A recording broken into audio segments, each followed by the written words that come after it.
اعوذ بالله من الشیطان الرجیم. بسم الله الرحمن الرحیم. ټولو ملګرو ته د زړه له کومې سلامونه کوم. السلام علیکم ورحمت الله وبرکاتو. نن 14 اپریل دی. دا د پښتنو په تاریخ کې د فقیر اپي د تلین ورځ په باندې لمانځل کیږي.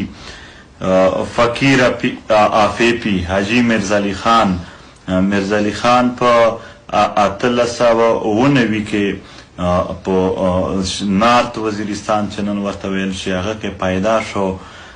بیا د اول په اي پي کې لیکه و، دا د میرلي سره نږدې دی. بیا په وروسته ژوند چې دی ګورویک طرف ته لاړ شو چې هغه په بارډر ایریا ده. فقیر اپي په 1923 کې حج وکړه او بیا په 1936 چې دی په دې خاوره باندې د آزادۍ د انګریزانو د مخالفت د دغې ریزیسټنس مزاحمت په طور باندې د یو جنگ شروع کړ. په دې وخت کې یوه واقعه شوې وه. اسلام بیبي او نورعلي شاه یو ځوان و، پښتون ځوان و، د بنو سیمې و. او اسلام بیبي یو دلته یعنې هغه چې کوم خلک راغلي وو د انګریزانو سره دغه و، نو هغه جینۍ د دې سره یعنې واده کوله. بیا هغه انګریزان راغلل د برطانیا حکومت هغه یې بیرته بوتله او دې مسلمانه شوې وه، بیا یې اسلام نړوله. په دې بنیاد باندې دا خلک راپاڅېدل چې دغه خو واده ورسره شوی دی. نو بیا دوی هغه نه پرېښودل. په دې باندې یو ډېر غټ شور شروع شو. بیا اي پي فقیر چې کوم و دغې انګریزانو سره دغه په دې باندې جنګ هم راغی. په 1936 جنګونه شروع شول. د جنګونه په هر ځای کې د انګریزانو سره وکړل، خو تر ټولو سخت جنګونه یې په خیسور علاقه کې وکړل. خیسور علاقه هغه علاقه ده چې اوس څه وخت اوله د پي ټي ایم یوه چغه هم شوې وه هغه خاوره ته. هغه خاوره د فقیر اپي هغه خاوره ده چې هلته یې د تقریبا 3 بریګیډه د انګریزانو فوج والی و. د ډېر زیات کرسمټک و، د ډېر ښه مینجمنټ کوه. د پیرنګیانو سره د داسې جنګ کړی دی داسې چې تر نن ورځې پورې هم پیرنګي یاد ساتي. د ډېر یعنې د دغه خاورې د خلکو راټولولو کښې او بیا بیرته دغه کول چې ډېر لوی کردار و. د په دې خاوره باندې خپل ریاست جوړ کړ. د ریاست نام یې پښتونستان و. نو پښتونستان د ډېر داسې وطن پرست کس و، وطن پال کس و، پرست نه پال. نو هغه د خپل وطن کوم د ریاست جوړ کو. تقریبا دا اوس ټرایبل بیلټ چې دی د دغه اکثر علاقې په هغې مشتملې وې تر ډیای خان پورې.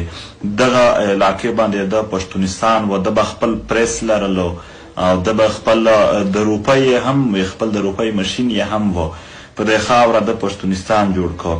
بیا په دا جنګونه کول بیا انګریزان چې کله تلل هم بیا په دې وخت کې هندوستان په 2 ټوکړې تقسیمېده. بیا په دې وخت کې په 21 جون 1939 کښې په بنو کې دوی قرارداد پاس کړ. دی هم ګډون یې پکې وکړ. په دې کې دوی غوښتنه وکړله چې په هندوستان کې صرف 2 ملکونه نه پښتنو ته د خپلې ازادۍ آپشن ورکړی شي. دغه کښې هم دی شامل و. په بنو د قرارداد کې د ډېر حمایت کو. بیا چې کله پاکستان جوړ شو دا خبره د باره کې ده چې د پاکستان نه منه. هو دا ویلي و چې موږ د انګریزانو سره جنګ د پاکستان د جوړولو دپاره نه دی کړی. موږ پښتنو په خپله خاوره پردي خلک نه پرېښودل. انګریزان پیرنګیان مو ورډول. زموږ مقصد هغه و، زموږ مقصد دا نه و چې هندوستان د تقسیم شي په هغې کې د موږ د یو ملک سره څوک وتړي.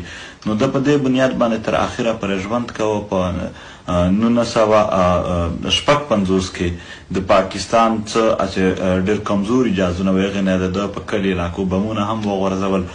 پاکستان هم جنګ ورسره وکړ. دی په دغه وخت کې یعنې د ده به یو مشهور قول و چې تر اوسه پورې هم یادوي چې چا به تپوس ځنې وکړ چې دا اوس څه وشول د انګریزانو او بیا بیرته چې دا نور خلک راغلل پاکستان جوړ شو. ده به دا ورته ویل بخښنه سره ویلې ښه هغه د قطع یې بدله شوله. یعنې هغه سیسټم دی بس صرف هغه یو شکلونه پسې بدل شول، نور نظام هغه دی. دی په د سایبندي مریض و. موږ سایبندي ورته وایو، استما ورته وایي په انګلیسي چې ساه دې بند کېږي. نو په 1980 کې دی د دغې دنیا نه لاړلو.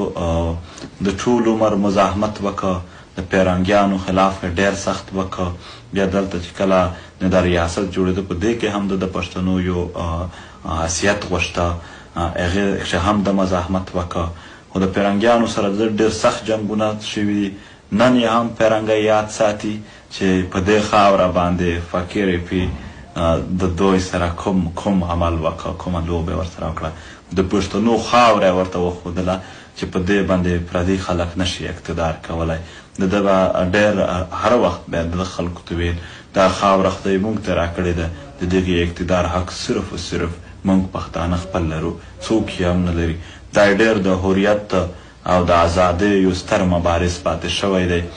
او د ده د پښتونستان جشن به د ده په مرګ نه پس هم په هر 14 اپریل باندې په ګوربک کې لمانځل کېده تر 90 پورې، یعنې 1990 پورې د دغه غل لمانځل شوي دي تر 1994 پورې.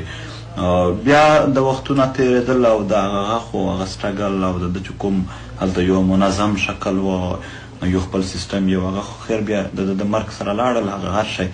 خو په دې خاوره باندې د ده یو نشانونه پاتې شول، د ده یو یعنې هغه تاریخ یې پاتې شه. نو دغه تر اوسه پورې هم پښتانه د فقیر ایپي د حریت او د ازادۍ هغه لوړې حوصلې، هغه لوړ همت، د پیرنګیانو د زورورو مخ ته کلک ودرېدل، بیا په خپله خاوره باندې دوی ته ډېر سخت مشکل پیدا کول، د خپلې خاورې اقتدار بل چاته نه ورکول، د خپلې خاورې هر شی په خپل ځای ساتل، د خپلې خاورې ژبه، جغرافیا، تاریخ د خپلو خلکو په لاسونو کښې ساتل. د ده دپاره د ټول عمر مبارزه وکړله، ټول عمر یې تېر که، جنګونه یې وکړل، هر شی یې وکړل، خو په خپله خاوره یې د بل اختیار ونه منه. دا یو لنډ ما د تاریخ دا تاسو ته بیان که.